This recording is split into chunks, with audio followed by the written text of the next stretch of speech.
Hi, welcome to Slices Make a Loaf. Welcome to the training program. Thank you so much for taking this opportunity. Thank you for giving me the opportunity to be able to really take you through my journey and how I've been able to execute against massive volume on a global level. I want to take this opportunity right now with this, I guess it's called a preface, this introductory element to the training course, to really set the tone, to really show you where the foundation lies, because there's a lot that we have to get through. I mean, there is really plenty, and I've really condensed a lot of it, and I've fine-tuned it, and I've cut off a lot of fat so that it's really something that you can take away from each course or each module and start executing straight away. But for that to happen, I need you to be on the same page as me. So there's a couple of things I just want to go through very, very quickly with you. And a couple of what is and what isn't. This training course is not sales training. It's really me teaching you the process for sales, how to strategically position your company in a situation where there's a sequence of aligned partners that can assist you or help you in selling fast. That's the point. We're not talking about how to train you into being someone who can just deliver more sales by the phone every day. We're not talking about how you can build marketing funnels online where it's really all based on you. I'm looking to show you how you can leverage relationships, partner up with companies that can help you sell at such a rate that whilst it's important to have good sales within your company, it's important to have very good marketing techniques and strategies. But we're not focusing on it in its entirety. There is an entire module on marketing, and I am covering it really from the bird's eye view in terms of how you should be dissecting your own marketing plan, where you should be focusing your energy as far as whether you're marketing directly to your customers or directly to people that can assist you in selling your business or product. So there's specifics in terms of that, but not in terms of a particular Facebook campaign. I'm not talking to you about how to specifically serve a certain demographic through YouTube, for instance. So that's not what it is. So it's not sales training. It's not online marketing training. You've heard me say partners. You've heard me say things like, I'll say things like distribution channel. I'll say things like networking. I'll say things like your downline. I'm not referring to multi-level marketing. That is not what this is. Although some of the terminology is similar, and if you are or have been exposed to multi-level marketing, look, a lot of the phrases are shared. I mean, distribution is distribution, right? Sales is sales. It doesn't mean that what I'm telling you is multi-level marketing. That's not what it is.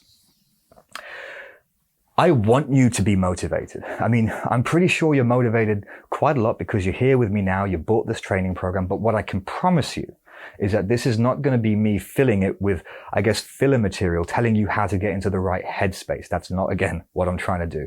There are plenty of other people out there who are fantastic about getting you right and focused so that you can go out into the big wide world and execute against your business plans. But I'm kind of hoping that you've already gone through that process internally or through with someone else, and you are here now because you want an executable play-by-play.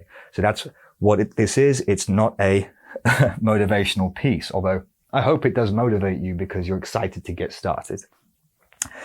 It's not pie in the sky either. I'm going to use examples from big business. I'm going to use examples from small businesses, case studies. I'm going to give you or draw from my own experiences with my own companies. The point I'm making is this. None of the ideas or concepts I give you are a waste of time. They're not unattainable. They're not pie in the sky. They are real. You can take these teachings that I'm going to explain, that I'm going to go through with you. You can apply them in the real world. They're not that difficult because look, I've done it and I've started my businesses. All of my businesses I've started as a one-man band. So not pie in the sky. Business plan. Well, to be honest, that's what it's closest to. It's more like an addendum to your business plan. You've got your own business or you're thinking about starting a business, right? This is really your action plan. So it's a business plan in and of itself, but it's your action plan as to how to execute quickly. And we're not, like I say, we're not just talking about nifty sales techniques or marketing techniques. This is really how you can take your product or service, mobilize it, and have it have a global impact. Or if you're not looking globally, if you're looking just in a specific country, you'll just have a massive impact straight away because of the leveraging of partners, of people within that field that you can work with. And that's what we're really going to work on showing you how to do.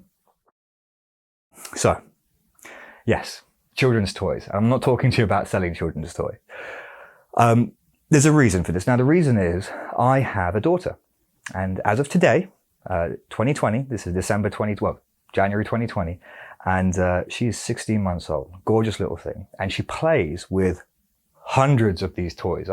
We have so many of these different toys in our house. And I've been seeing them a lot lately, and I kind of wanted to draw a parallel because there's something that resonated with me recently in preparing this training course. And that is that all of these toys obviously have a purpose, as you probably know. Their shapes, their colors, they make noise, they flash lights, they basically have a purpose for the child. The child is obviously excited to use them. They're entertaining for the kid. And this is literally taken from the boxes because I had to open a couple of boxes before I threw them away, and take some of these. These toys are designed to, create, increase overall cognitive skills, sensory development, sound location, motor skills. They're teaching my child, my daughter, as she plays. And that's what really we want from it. There's a certain key deliverable we have with these toys. And after a little while, as she develops, she stops playing with one and we switch it out for something that's within her age range. You get these things from 0 to 1, 1 to 2, 2 to 3. That's kind of how they're sold. And the reason I'm talking to you about children's toys in that capacity is they're very much like our marketing platforms. These social media platforms that we use, I'm not saying that they're toys and that they're irrelevant. No. What I am saying though is that they all are fun and they serve a purpose, right? They're designed for us to be interacting with on a daily basis. I spend a lot of time on Instagram and Facebook and YouTube, but after a little while, you start to recognize that there's a business behind this. The fact is that people can now market through them, but they're not the end all be all because after a while, those toys get switched out for different toys, right? Much like my children's toys. Remember when Google pay-per-click was the king and all you had to do was throw money at Google and your business would always get new business, right? And then that changed and Facebook's taken over and now Facebook's becoming a bit expensive and now people are looking at various other ways to execute their marketing strategies on social media platforms. You've got other hybrid companies that are not quite social media, but they're like these platforms that allow you to interact with other social media platforms. So Restream's an example of being able to live stream through, say, Facebook and YouTube and a bunch of others. So you can reach your audiences on all these different platforms through one. And so, but then they after a little while, they kind of die out and another company comes in. An example of that would be TikTok. All right. So right now, TikTok is really taking off. Everyone's kind of on TikTok. And people are saying that it could knock Instagram off its perch. Now, Instagram's been the king for the last, 6 or 7 years. Everyone's jumped to it and they've been promoting their companies through it.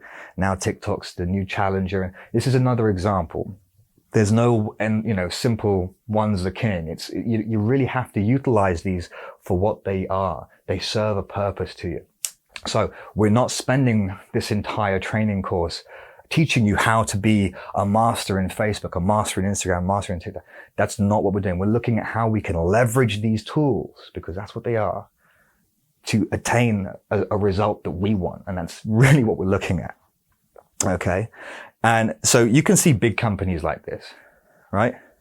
And the reason I've got this, there's a reason for this. I'm going to actually just backtrack just for a second here, because much like these toys, after a little while, I want my child to stop playing with those toys, right? Not only will she stop playing with them herself, I also want her to start interacting with other children of her age group, right? I want her to go to play school, preschool.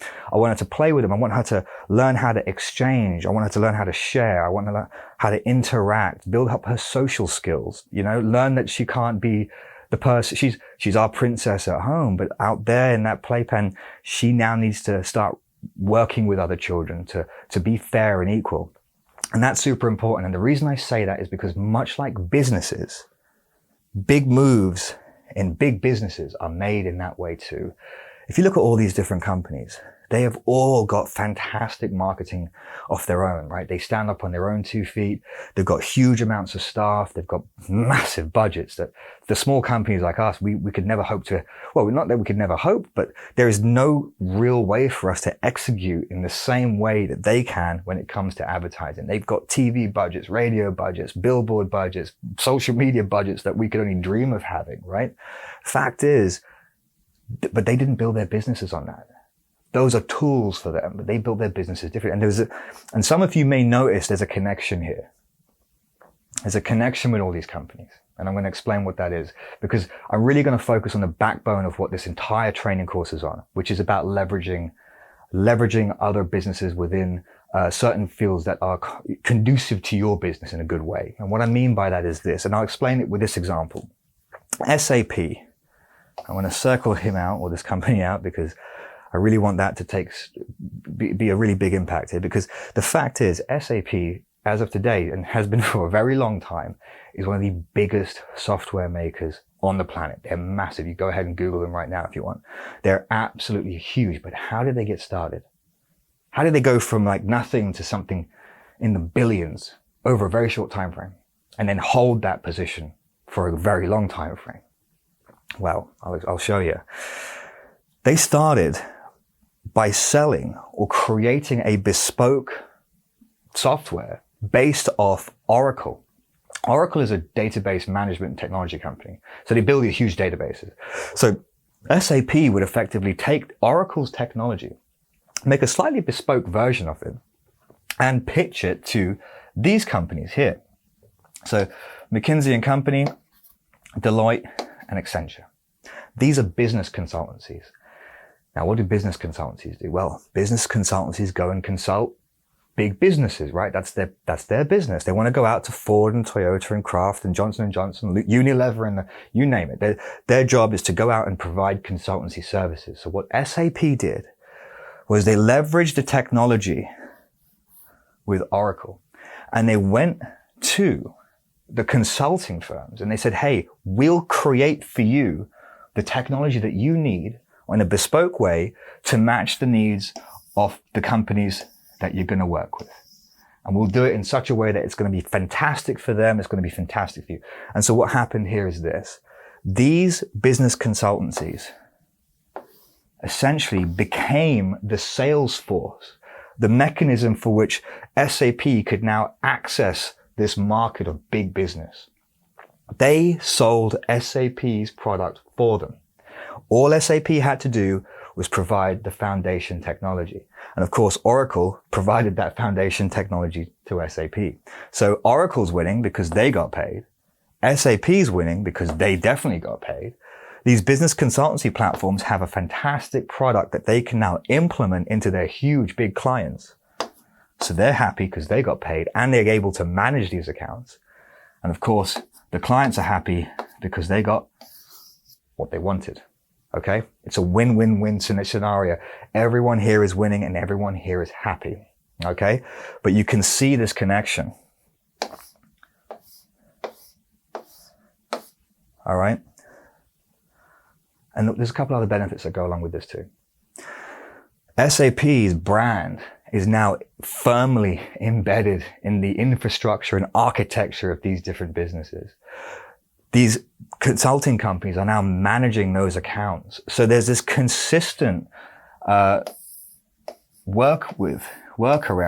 this harmonious ecosystem now that's been built that's kind of serving them for life until eventually if these companies decide to opt for something completely different, which is going to be pretty difficult because their entire businesses now, their backbone has been built on this foundation technology originated from SAP or Oracle. Now SAP has actually gone on to create other platforms or software that actually is away from Oracle, but that's going a bit too deep. I hope you get the point. The point I'm making here is that whilst it's really great to think small business and to think how do we execute, how do we use different platforms to just promote our businesses and our brands, there's a trick that we're missing a lot of the time, and that is partnering up or collaborating with other businesses that can help you achieve those goals. Because look, SAP, yes, they have their own marketing. They have their own social media. They have their own everything in regards to their marketing and communications. But then equally, McKinsey and company do too. Deloitte do too. Accenture do as well. And then so does Ford. So if you've got these two segments here, marketing, SAP's product, that brand awareness, that advertising, that message is being received in a way that SAP couldn't have done by itself. And that's what I'm talking about. So that's an example of really big businesses, right? But this covers the entire spectrum. On one side, let's look at the really far end of the spectrum, right? Financial institutions, okay? So let's call these banks. Okay, and then the other side, let's call them influencers, right? And in between, you've got restaurants, you've got manufacturing, you've got merchandising companies, you've got all these different businesses in between. And this is just one example of what a spectrum could be, right? So it's not the end all be all, but the way that works, leveraging relationships, working with distribution channels that are basically harmonious for everyone involved, that exists everywhere here in business. Absolutely everywhere. Now, okay, here's an example. With influencers, right? If an influencer or a podcaster has, let's say, 500,000 followers, okay? So 500,000 followers. That's their audience. That's what that represents here. And then they meet someone in a technology space, right? Someone who deals with space, for instance. Maybe they interview a CEO like Elon Musk, okay? They interview that person, or the influencer's talking to them. Now what's happening is their audience is now, they're having access to a whole new audience. They're serving their original audience with this new interaction, this new conversation, but they're also accessing the celebrity, the audience of the other individual. So if two podcasters are talking, or two influencers are talking, or if an influencer is talking to a specific celebrity or someone who's notable, they're accessing this huge audience. Now what's happening is this audience becomes one. They're actually getting bigger. And that's a person like Elon Musk in space. Now let's say they meet someone else, let's say in the fitness industry or movie actor or something. Now they've got another huge audience that they're now tapping into. And of course, all of these entities are benefiting from each other's audiences that are building up over time. That's another example of how you can leverage relationships.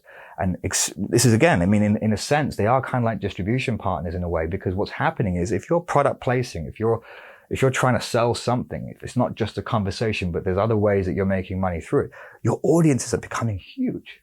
If the actor's promoting a movie, or if the other person is promoting a message, or if the podcaster itself or herself or himself have a specific product or some kind of ebook or something that they're trying to pitch on that day, or if they're being paid to have something placed within that scene, if they're being, they're actually going to get paid more. And that's a great example. But the same thing works with banks. They work in exactly the same way. Here's an example of an initial public offering, an IPO. We've all heard about those, right? Let me break that down to you, because it all works the same. Let's look at this cloud, right? The market, the stock market. You have all the different stocks out there, right? You've got Apple, you've got Microsoft. If we just pick, so this is the stock market, let's call that.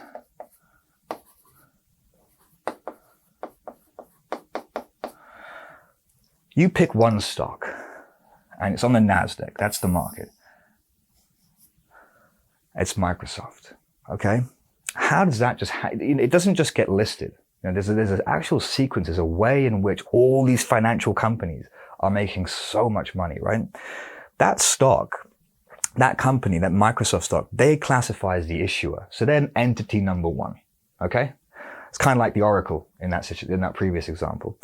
Morgan Stanley is the originating agent. So what they are is the company, the financial institution that is taking Microsoft, the stock itself, to market. Now it's become available to basically have people come and buy into it, but that doesn't just sit there like that. They need ways in which to force feed the market. They want to get the message out there as fast as humanly possible to have the widest reach as possible.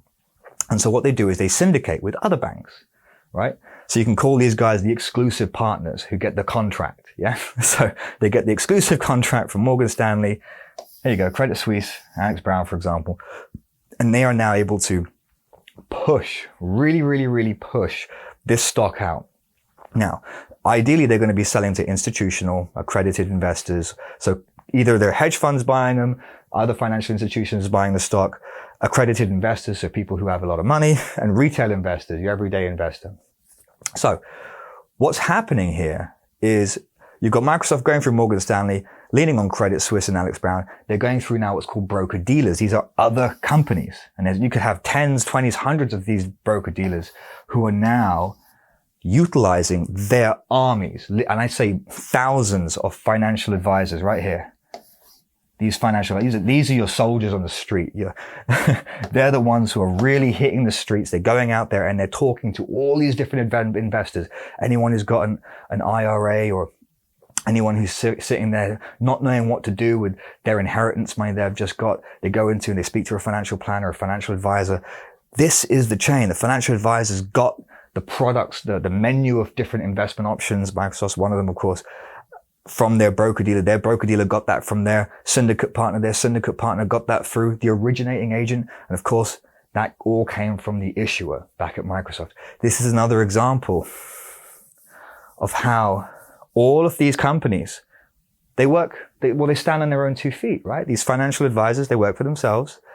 Each and every single one of these companies have their own advertising. They have their own strategies for building their own brand as independent entities. But as far as the big moves concerned, this is an example how these companies are working together in this distribution chain, in this what looks like a pyramid, right? It looks like you could say it's an MLM because they're marketing this one product through each other and everyone's getting a cut. There's a way that everyone is going to be paid to sell this Microsoft stock, and equally, if you go back a little bit here and we look at Oracle, we look at this chain where everyone here, Oracle being you could say the original product, everyone in this chain is being paid by the clients, by the customers. So I'm really making this point to say this is the backbone to this course. This is not an MLM, but what it is, it's leveraging relationships. And it's all easy and great talking about big businesses, right? Because they've done it well, haven't they? They've done a great job of making a lot of money so that when I put those logos up on the board, you can immediately recognize what I'm talking about or who they are, okay? But let's bring it down to planet Earth and talk about us, the small to medium enterprises. These are my businesses, okay? Now, I started Core Agents first, 2010. 2020, now it's 10 years. Core Agents has been my bread and butter for a long time. I started off as a recruitment company, a headhunting firm. I found out how to start leveraging relationships and building partnerships in this capacity.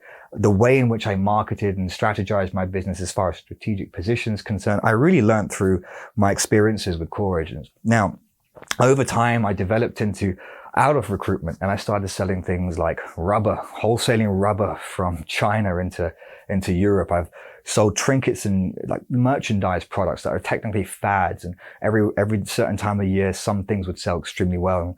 And then there were other things. I got into real estate investments. I started selling houses. I started selling standard real estate property. Then I moved to real estate investments, and then went to alternative investments. It's been a journey, but along that journey, I've learned how to take this consultancy and be able to take on multiple different types of products from different spheres and be able to distribute them in the same way, to sell real estate the same way I sold these toys, the same way I sold wholesale rubber into companies in Europe. So that really was you could say my university was here. My college was in Core Agents.